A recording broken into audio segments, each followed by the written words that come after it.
Welcome everyone to the channel. Welcome back. I am Nehemiah, a software engineer, and today we shall be studying about infrastructure as code. Today is day 15 or part 15 of the flight booking series where I'm building an end-to-end flight booking engine using FastAPI, Next.js.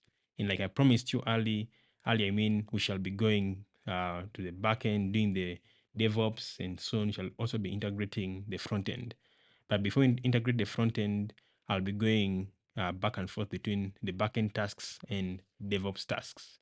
So today we're going to look at infrastructure as code, and essentially the key questions that you need to understand or which I need to answer by the end of today is why. Now let me use the white color. We need to understand why we need infrastructure as code, okay? And also we need to understand what infrastructure as code is, okay? And by the end of this, I'll be able to answer these questions and why it is important. So I just need to cross-check my audio here and make sure it's okay. Just a moment. I'm looking at this other screen.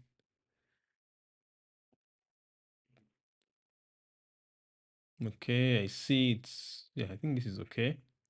In case it drops off, please let me know. I'm trying to experiment something new today. So once in a while, I'll be looking at this other side to check and ensure that all is well in working. Okay, so let's continue. Now, to answer these questions, okay, why infrastructure as code? What is infrastructure as code? Why Terraform? What is Terraform? We need to start by looking at the challenges, okay, have first. So in a few videos back, you saw me talking deploying to AWS, okay? So we went to AWS, and you saw me deploying, okay, my application to AWS, okay? Because ideally, even if you have only one endpoint, you can deploy it to AWS. But we actually have many features that we've built, okay? We've built about maybe 10 to 13 endpoints so far. So what we need to do is to simply deploy it, okay? And we actually deployed it. We Dockerized it, okay? We had Docker, okay? We created a Docker file, okay? And after that, we even used something called Docker Compose to create a multi-container setup, okay? And you saw me going to the AWS console, okay? And how did I go there? The first step, like you remember, I logged in, okay? I logged in. After logging in, what did I do? I went to the EC2 service page, okay? EC2 page, okay? After going to the EC2 page, what did I do? Maybe let me just erase this and make it bigger so that you see everything I'm talking about. After going to the EC2 page, what did I do? Next step was to create an instance. Okay, I created an instance, but creating this instance had multiple steps. Okay, and we created what is called an AMI, Amazon Machine Image. Okay, is what we created. Okay, so after creating this Amazon, but remember the creation of this Amazon Machine Image had several steps. Okay, we're required to choose, for example, the type of image, the type. If I can quickly maybe show you that. Let's go to the Amazon console right now. That would be the best thing to do. So let us sign in to the console. Okay, and it took a number of steps. Okay, which were tedious. Maybe for now I can use maybe the root. It took a lot of steps, okay? And the goal here is to try to tell that it was a manual process, okay?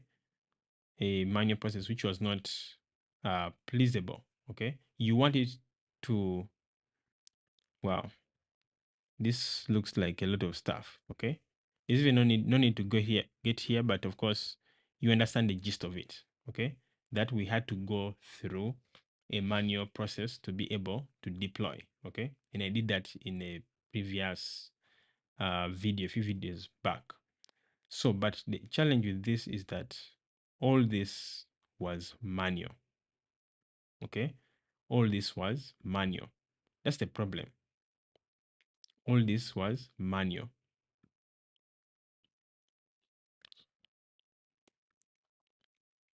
All this was manual. Okay, and remember, this was only for one instance. Okay, so creating an instance, we had to go through a number of steps. Okay, it's manual, and also what if you want to share? Okay, so this is the first problem, that it is manual. Okay, it's a manual process.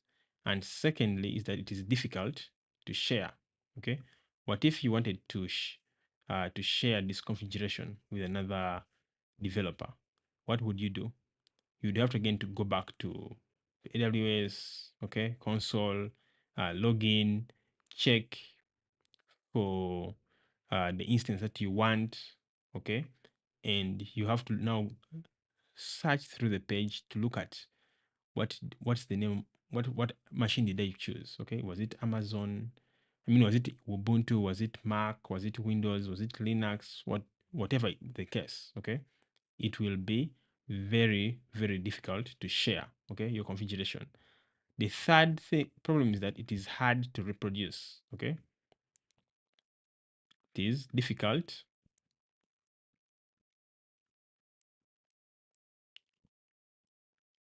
It is difficult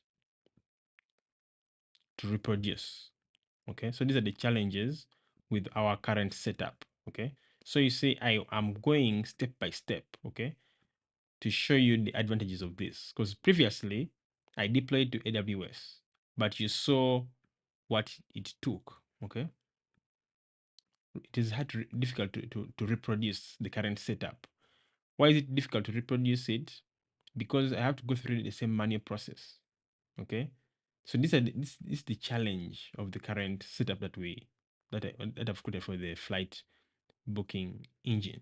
Okay, so the solutions to this is now using what they call infrastructure as code. Okay, so how does infrastructure as code help us? Okay, it helps us uh, to solve all these problems by making it easy for us to automatically create infrastructure, automatically make it uh, repeatable. Okay, and how is this? Maybe it has start by maybe defining what infrastructure is. Okay, so what is infrastructure? Okay, so infrastructure simply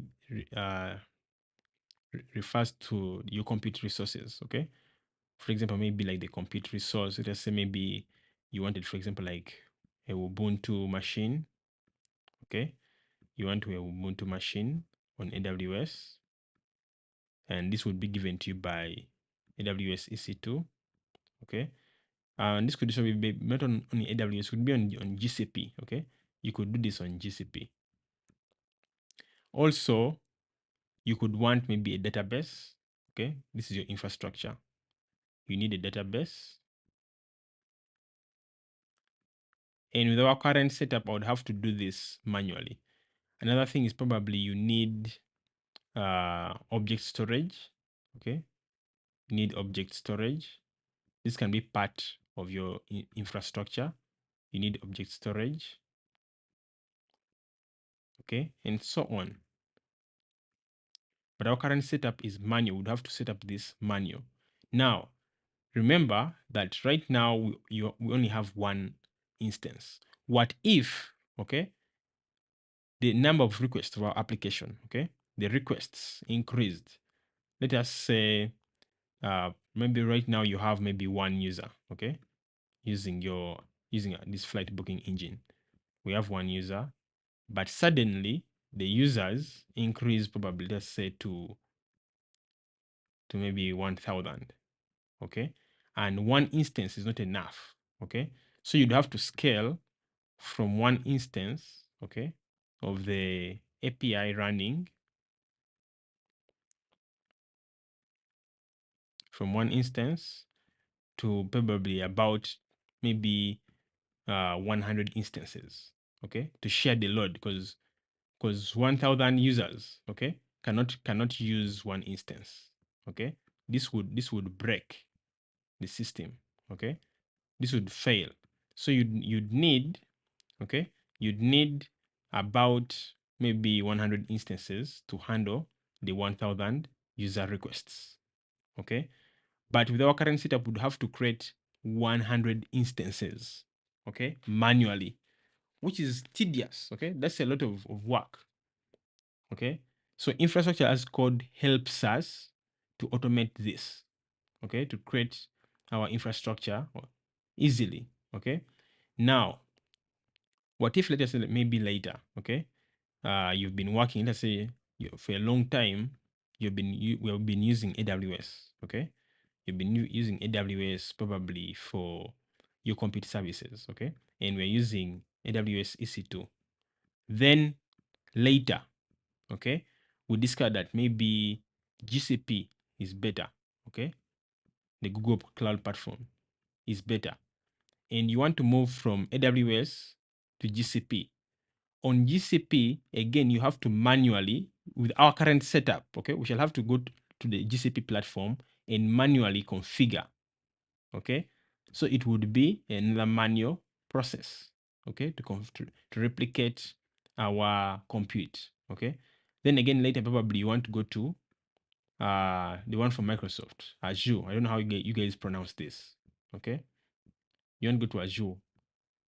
I don't know, do you pronounce it as Azure or Azure or Azure, whatever, okay.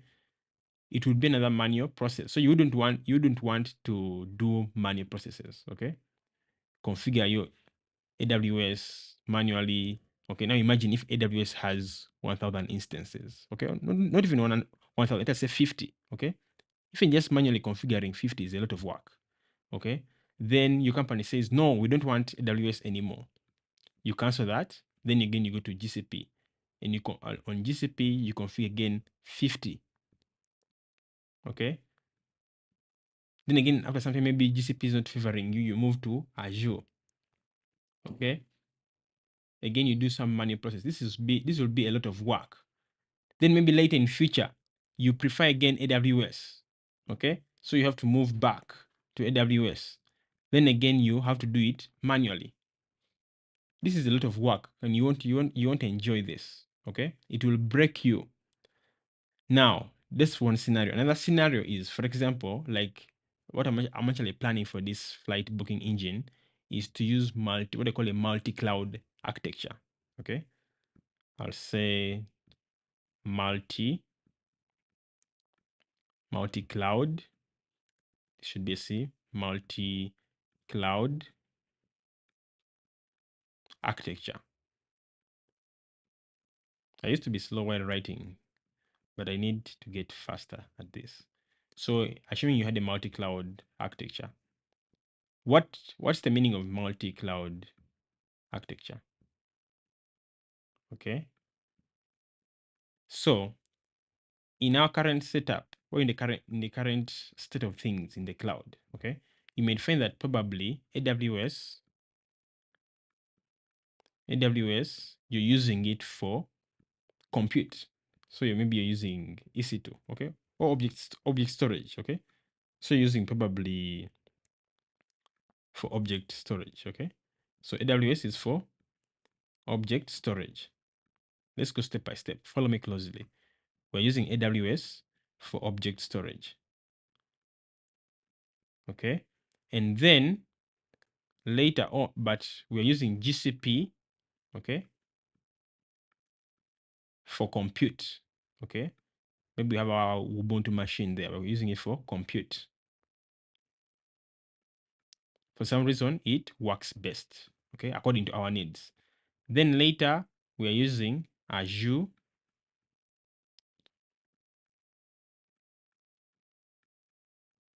for probably something else, maybe for serverless, okay. depending on our needs. Okay. So follow me very closely. We're going to answer those two questions, the why and what. Okay.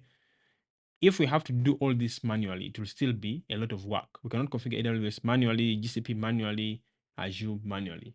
Okay. This is where infrastructure as code becomes very, very helpful. Okay. So instead of having to do this manually, imagine if you had a file. Okay. You have your file. Okay. In this file, you define the state, okay, the outcome you want. Okay. In this file, you say, give me, okay, you write, you say, create, probably you say you want to create EC2, okay? You want to create EC2. Imagine that, okay? You only mention the result, okay? You don't mention the steps to get something. Remember the steps to create an instance, you log in, go to the EC2 service dashboard, click on create instance, fill in the form, submit, okay, and wait. The number of steps. That's what we call procedure, okay? Procedure, step by step.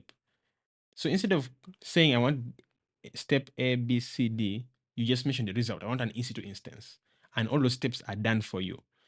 Okay, so imagine if a file where you specify that, okay, and this is what is called being declarative. Okay, you say, okay, I want compute. Okay, you say I want a compute, maybe object storage. Okay, I want object storage. Since we have compute here on this first line, you say I want object storage. But where do you want this object storage? You say maybe on GCP. Okay, follow me very closely.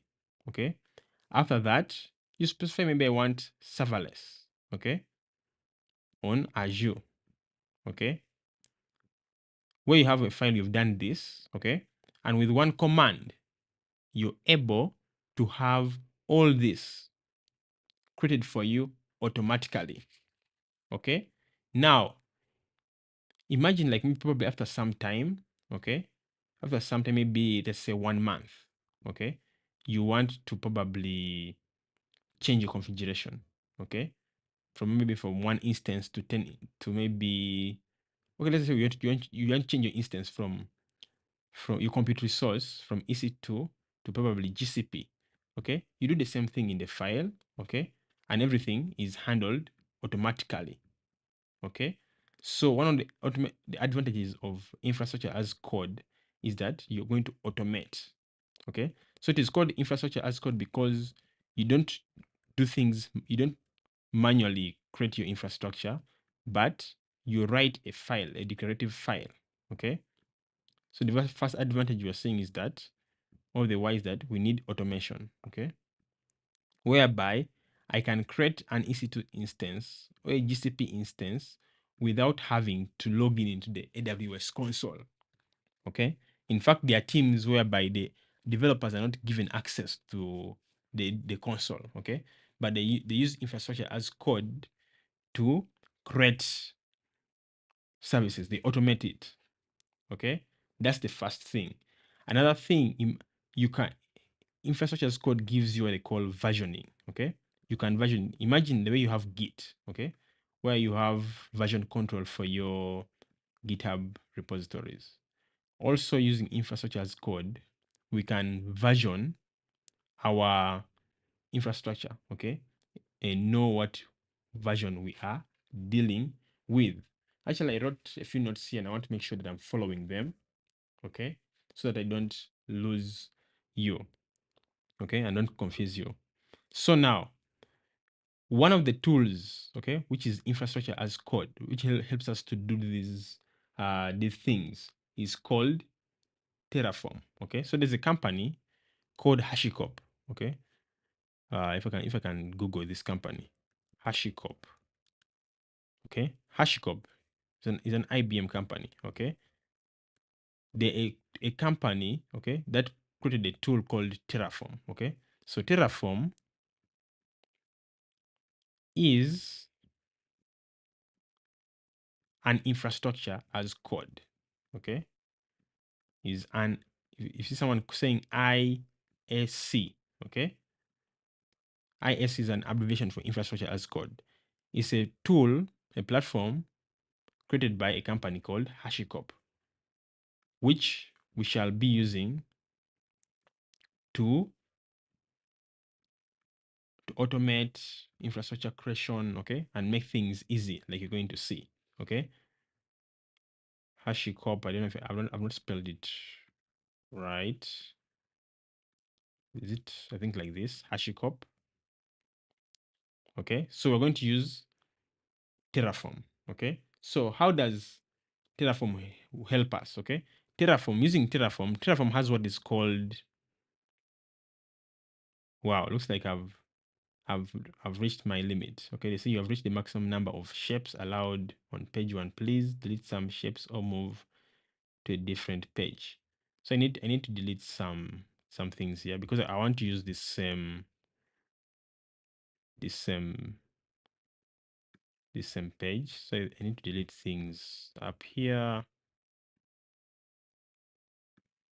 So I think I just need to select a number of them. Just give me a minute.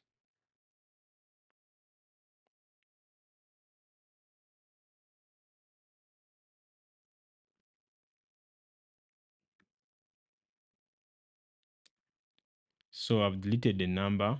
I hope I'm safe. So let me see. Looks like there's other things here in the corner. Delete these. I scroll up because I always use this board for teaching multiple groups of people, and I kept on doing and doing and doing, not knowing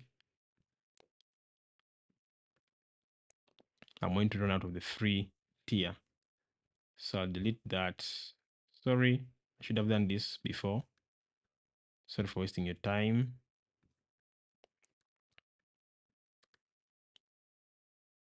So maybe I'll delete a few more. Sorry about this. I should have known. Okay. I guess I'll be creating new pages. So let's continue. I'll scroll down to the bottom. Okay. Yeah, this is our stuff. And we continue. So I was saying Terraform, how does Terraform help us with infrastructure as code? Terraform has what they call, it has a number of plugins, okay? Terraform has plugins, okay? And these plugins are called providers, okay? They're called providers. They have plugins called providers. So a provider in Terraform is what helps you to have control over infrastructure. Okay. For example, if you want to manage infrastructure on AWS, okay, you'd need a provider, you need the AWS provider. Okay. So how do these providers work? They provide the Terraform provider for AWS simply interacts with AWS using their APIs, using their application programming interfaces, okay, and handles everything for you. You don't need to worry about anything, okay. They handle literally everything for you, and it's actually very, very, very smooth. It's a very smooth process, okay. And for example, if you want, let us say, to manage GCP infrastructure, yeah, they help you, okay.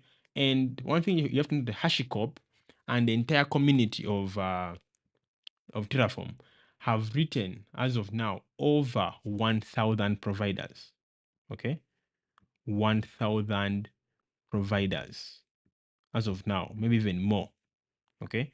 And these 1,000 providers help you to manage resources, okay. Like I've told you, like on AWS, okay, you can manage resources. For example, like I've mentioned, you can manage AWS infrastructure. You can manage. They have, out of these 1,000, more than 1,000 providers. You can manage resources on GCP. You can manage Kubernetes, and we're going to see this very soon. Okay, you can manage Kubernetes. What else can you manage? Even GitHub, by the way. Yeah, GitHub is one of them. You can manage GitHub. Even you can manage monitoring tools. In the past, I dealt with a monitoring tool called Datadog. Okay, for example, Datadog. And if you don't know what monitoring tools are, we are going to look at them very soon. Like I told you, this is a series which goes end to end. Okay, front end, back end, DevOps, shall do AI integrations, everything. Okay, so Terraform helps you, okay, to do that. Okay, and you can find the provider you want on what they call the Terraform registry. Terraform registry, if I can Google it quickly. Okay, Terraform registry has all the providers. Okay, if I come and I click here, okay, it looks like it's loading slowly, and I simply search AWS, you'll see that we have the official AWS plugin. Okay, and I'll show you how to use it very soon. After that, let's continue. Another advantage, okay, of Terraform is that it can help you to standardize your deployment workflow. Okay, and to be able to deploy with Terraform, we're going to do this. Okay, many people actually skip these basics, but they are very important. Okay, and I'm doing this so that even people who don't know anything, when they are following this series, they're able to learn. So to be able to deploy with Terraform, okay, to deploy, what are we deploying? We're deploying our infrastructure, okay? Don't forget that. We're deploying infrastructure.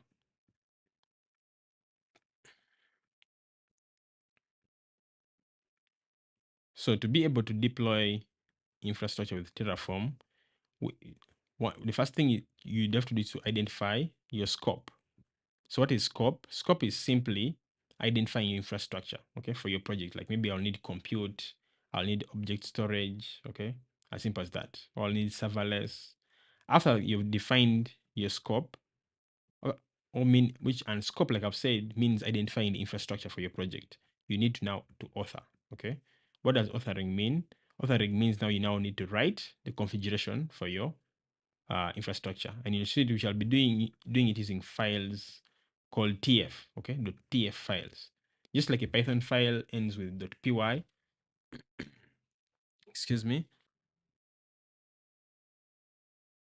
Like when we're writing Python code, okay, the Python file ends with .py, okay. A Terraform file ends with .tf, okay. So you first identify your infrastructure, which is the scope. Then now you do the author, which means writing the actual file, which is very simple, like I'll show you. So after writing your file, next thing is now to initialize the plugins, okay, or the providers. You initialize, okay, and the command is actually very simple. We have to initialize the plugins that Terraform needs to manage the infrastructure. After you initialize, the next step is to plan, okay. So after you initialized, Terraform has a stage called planning where you preview the changes which Terraform will make to your configuration. If you're not happy with this, then you'll have to make changes, okay, according to what you want, okay. After you finish previewing, actually planning, think of it as previewing, okay, where you preview the changes which Terraform will make to your infrastructure, okay. And these changes are simply changes that are going to match, okay. Then after that, we have finally the apply, okay. So applying is where you now Terraform now makes the planned changes, okay. So the first step is we identify the scope, meaning we identify the infrastructure for our project. For example, we're going to use AWS. Is it going to be EC2? Is it going to be maybe S3 object storage? Is it going to be serverless? Okay, we're going to use GitHub, etc. After that, we write those TF files, which is the configuration for our infrastructure. After writing the configuration, and by this TF file, what I told you is declarative. Okay, it's going to be declarative. What does declarative mean? It simply means that we shall write the desired outcome, okay, the desired state instead of the steps, okay, involved. Instead of saying do 1, 2, 3, 4, 5, 6, just say I want this, okay, and it will be done for you. After that, we install the plugins, okay, that's the initialize phase. After installing these plugins which Terraform requires to manage the resources, the next step will be to preview the changes, okay, that Terraform will make to match our configuration. After that, we then apply. As simple as that, okay? So I hope this makes sense to you. After that, the next step will be, of course, to keep now iterating within this, okay? But the next important thing maybe we need to know right now is maybe to track, okay? I talked about it earlier. Okay, again, they're saying I've reached my maximum limit. Probably I need to delete more things up, okay? Or start a completely new page. Let us see what I have up here. Let me delete all this, okay? So select all this, click delete, select all this, delete, sorry. Select all this, delete, select all that, delete, remove all this and delete. Okay, I think this is enough. I can now move on to the next down here, what we're doing, okay? So I was talking about tracking, okay? Just a few more details about how Terraform will help us with tracking, okay? So Terraform, and this is a very important concept, Terraform tracks infrastructure using what is called a state file, okay? So track infra, and these are hard things that people is avoid to learn but are very important. So how do we track infrastructure? Okay, Terraform uses what is called a state file. Okay, so all these things are very important to understand before you use Terraform. So use what is called a state file, okay, which acts as a source of truth for our environment. So Terraform will use the state file to determine the changes to make to our infrastructure so that it will match our configuration. Another advantage of Terraform is that, or any infrastructure as code is that it will help us to collaborate. Okay, it will help us to collaborate with other people. Okay, so Terraform has what they call a platform called HCP. Okay, think of it as the cloud platform for Terraform. It's a software as a service. Okay, it has the HCP service. Okay, and this HCP service is good for collaboration. Okay, it can help you to securely share your state with your teammates. Okay, and provides a stable environment for Terraform to run in. Okay, and it avoids you to prevent what they call rest conditions. Okay, so a rest condition is simply a situation whereby multiple people make configurations. Okay, at once, okay, and can cause a lot of trouble. If you've never gone into, if you've never experienced a rest condition, you may not understand the pain of it, okay? But it helps us to eliminate rest conditions, okay?